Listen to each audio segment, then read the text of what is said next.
जाट के किस्से अलग ही होते हैं। एक भोले वाले जाट की शादी का किस्सा। ठन ठन पाल की अनूठी दास्तान। आनंदपुर नाम का एक खुशहाल गांव था। वहां चारों ओर हरियाली और भाईचारे का वास था। इसी गांव में ठन ठन पाल नाम का एक युवक अपनी बूढ़ी माँ के साथ रहता था।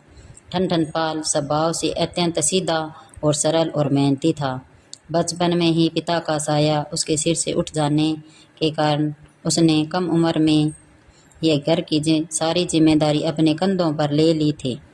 उसके पास जमीन का एक छोटा सा टुकड़ा था जिस पर वह दिन रात पसीना बहाता और अपनी माँ का ख्याल रखता। घर में 2-4 गाय भैंस थी जिसका दूध बेचकर वह गुजारा करता था। समय बीतता गया। ठन ठन पाल जवान हो गया। गांव के अन्य हम उम्र लड़कों का विवाह हो चुके थे, लेकिन ठन ठन पाल के घर में न कोई बड़ा भाई था और न ही पिता जो उसके लिए रिश्ता ढूंढ सके। उसकी माँ को अक्सर यह चिंता सताती थी कि उसके बाद उसके बेटे का ख्याल कौन रखेगा। स्वयं ठन ठन पाल भी कभी कभी अकेले बैठे बैठे कल्पना करता था कि उसके घर में भी कोई सुंदर स्त्री हो जिसकी चूड़ियों की खनखनाहट और पायलों की छमछम से घर गूंज उठे। एक दिन माँ ने सलाह दी, बेटा लगता है हमारे ग्रह नक्षत्र ठीक नहीं चल रहे हैं। तू गांव के देवी मंदिर जा और पुजारी जी से अपनी शादी के लिए विशेष पूजा करवा। शायद भगवान की कृपा से कोई सुयोग्य कन्या मिल जाए। अगले दिन सुबह सुबह ठन ठन पाल उठा।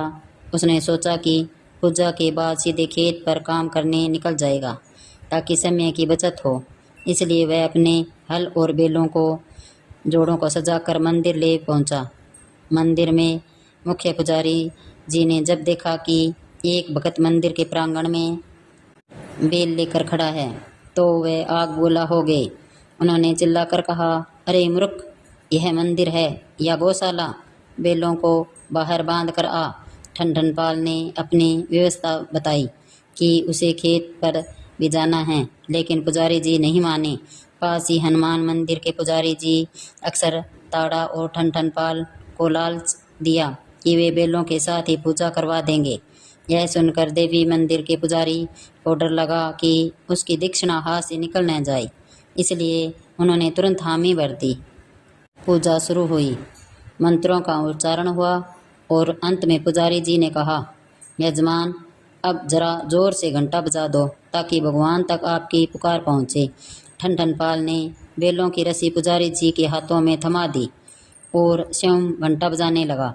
जैसे ही मंदिर का भारी घंटा टन टन की आवाज़ के साथ गूंजा, बैल डरकर दुबक गए।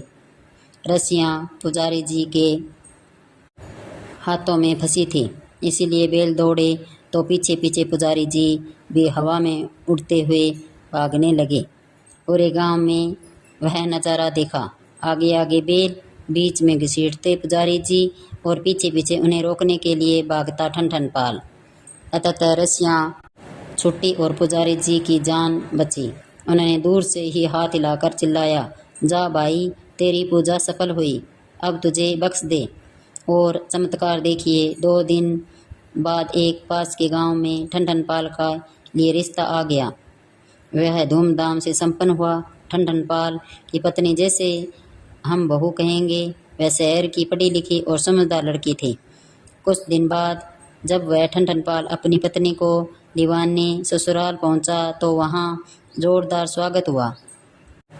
उसकी सालियों ने मजाक मजाक में तरह तरह के पकवान बनाए। भोजन के समय एक अजीब स्थिति उत्पन्न हो गई। ठन ठन पाल की माँ घर पर बड़े बड़े जमाल घेस बनाती थी जिन्हें वह तोड़कर खाता था।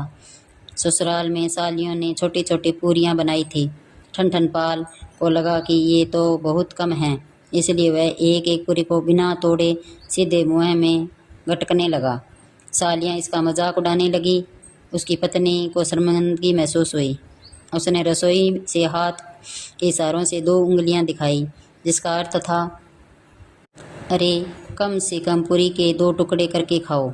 लेकिन हमारे भोले जाट ने इसका उल्टा ही मतलब निकाला। उसे लगा उसकी पत्नी कह रही है, एक एक नहीं, 2-2 पूरियां खाओ। उसने दो दो पूरियों के बीच सब्जी रखी और उन्हें सैंडविच की तरह खाना शुरू किया। पत्नी ने गुस्से में अपना माथा पीट लिया और ठन-ठन-पाल को लगा इशारा है, अब पूरियों को माथे पर लगाओ। उसने वैसा ही किया। अंत में पत्नी ने झुंझलाट अपनी आंखों पर पट्टी जैसा हाथ रखा, जिसका मतलब था तुम रहने दो, पर ठन-ठन-पाल ने समझा कि अब आंखें बंद करके खाना है। इस तरह उस रात ससुराल में ठन-ठन-पाल की सादगी के किस्से चारों ओर फैल गए। अगले दिन जब वे बैलगाड़ी से घर लौट रहे थे, रास्ते में एक विशाल मेला लगा था। सालियों ने मजाक में कहा कि बहन को मेला जरूर दिखाना। मेले की भीड़ में अचानक पत्नी का हाथ छूट गया और वह वहीं खो गई। ठन-ठन-पाल घबरा गया। वह पास के एक मंदिर में गया और राम जी से प्रार्थना करने लगा। वहाँ के एक चालाक पुजारी ने कहा, राम जी तुम्हारी पत्नी नहीं ढूंढ पाएंगे। वे तो अपनी पत्नी सीता माता को भी खुद नहीं ढूंढ पाए थे। उन्हें भी हनुमान जी ने ही ढूंढा था। इसीलिए तुम हनुमान मंदिर जाओ। ठन-ठन-पाल को तर्क सही लगा। उसने हनुमान जी के चरणों में लड्डू चढ़ाए और सच्चे मन से प्रार्थना की। संयोगवश उसकी पत्नी उसी मंदिर की सीढ़ियों पर उसे ढूंढती हुई आ पहुंची। ठन-ठन-पाल का विश्वास हनुमान जी पर दृढ़ हो गया और वह अपनी पत्नी को लेकर सुरक्षित घर लौट आया। घर आने के बाद एक नई समस्या खड़ी हुई। पत्नी को अपने पति का नाम ठन-ठन-पाल और ससुर का नाम मक्खन-लाल जरा भी पसंद नहीं था।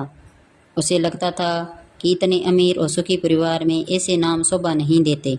एक दिन सास ने कहा, बहू दूध पिलो दे। बहू ने दही मथा और खुशी-खुशी आकर बोली, सासू माँ दूध में मक्खन आ गया है। सास भड़क गई, अरे कुलक्षणी, अपने ससुर का नाम लेती है, दोबारा मत कहना। अगले दिन फिर वही हुआ। बहू डर गई और इस बार उसने कहा, सासू माँ दूध में ससुर जी आ गए हैं, जरा निकाल दो।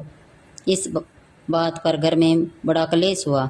पत्नी तंग आकर बोली, मैं इस घर में नहीं रहूंगी जहाँ नामों का ऐसा चक्कर है। या तो अपना नाम बदलो या मैं जा रही हूँ। ठन-ठन-पाल ने शांत स्वभाव से कहा, ठीक है, अगर तुम्हें मुझसे अच्छे नाम वाले लोग मिल जाए तो तुम चली जाना। पत्नी गुस्से से घर से निकल पड़ी। रास्ते में उसे 3 घटनाएं देखने को मिली। उसने एक फटेहा लड़की को लकड़ियां बीनते देखा। पूछने पर पता चला कि उसका नाम लक्ष्मी है। उसने एक आदमी को बैलगाड़ी में भूसा ढोते देखा। उसका नाम धनपाल था। थोड़ी दूर आगे एक अर्थी जा रही थी। लोगों से पूछने पर पता चला कि मरने वाले का नाम अमर सिंह था। पत्नी को तुरंत ज्ञान का प्रकाश मिला। उसने सोचा, नाम में क्या रखा है। लक्ष्मी नाम होने पर से कोई धनवान नहीं होता, अमर सिंह नाम होने से कोई अमर नहीं होता और धनपाल नाम होने से कोई अमीर नहीं बन जाता। वह तुरंत वापस घर लौटी और ठन-ठन-पाल के चरणों में सिर रख कर बोली, लकड़ी बीने लक्ष्मी, घूस ढोए धनपाल, अमर सिंह तो मर गए, भले मेरे ठन-ठन-पाल। इस प्रकार ठन-ठन-पाल की सादगी की जीत हुई। उसने अपनी पत्नी को गले लगाया और वे दोनों अपनी माँ के साथ आनंदपुर गांव में खुशी खुशी रहने लगे। कहानी अच्छी लगे तो लाइक और सब्सक्राइब कीजिए। कमेंट में कहानी के बारे में ज़रूर बताइए।